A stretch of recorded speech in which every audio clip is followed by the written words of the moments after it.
I now have a question for you. What are the factors that you consider while choosing your career path?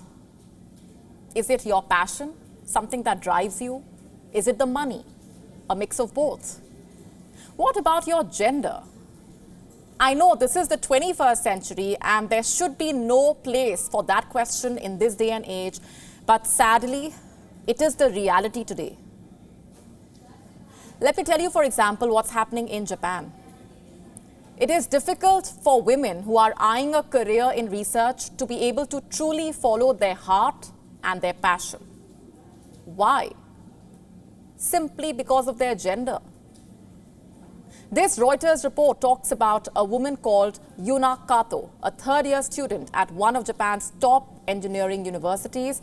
She has been eyeing a career in research, but her relatives have been trying to change her mind. They don't want her to be in the STEM field. What's that? Science, technology, engineering, and mathematics. But why not? Well, thanks to the notion that women in the STEM fields are not able to have a work-life balance. They won't be able to look after their families, their husbands. They want her to take up a non-STEM job. In fact, in Japan, this is a serious problem, and she's not alone. Many aspiring female engineers abort that mission because of this notion.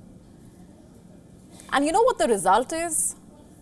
According to that same report, in the IT field, Japan is looking at a shortfall of 790,000 workers by 2030. And why is that?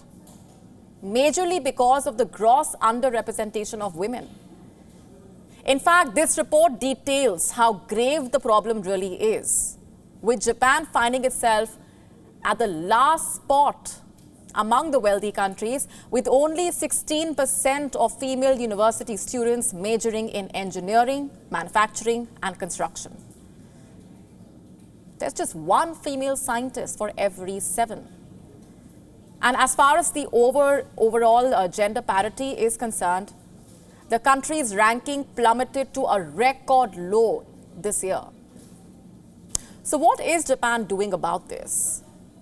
Here's one way in which the country is trying to close this gap. For the academic year starting in 2024, around a dozen universities will be heeding the government's call, as per that report, to introduce a quota for female STEM students, joining several others. But you see, this is not a problem that's restricted to Japan. This is a global problem. According to UIS, or UNESCO Institute for Statistics data, less than 30% of the world's researchers are women. Less than 30%. In fact, there has been continued gender disparity in STEM fields. There are several factors at play here. Of course, the ingrained gender roles and sexism being among them. But all said and done, it's high time that this changed, because more women in the STEM fields, by the way, are not just a step in the right direction to be able to achieve gender equality, but it's also a positive for economic growth. Let me tell you how. For example, a 2017 study found that closing the gender gap in STEM education would have a positive impact when it comes to economic growth in the European Union.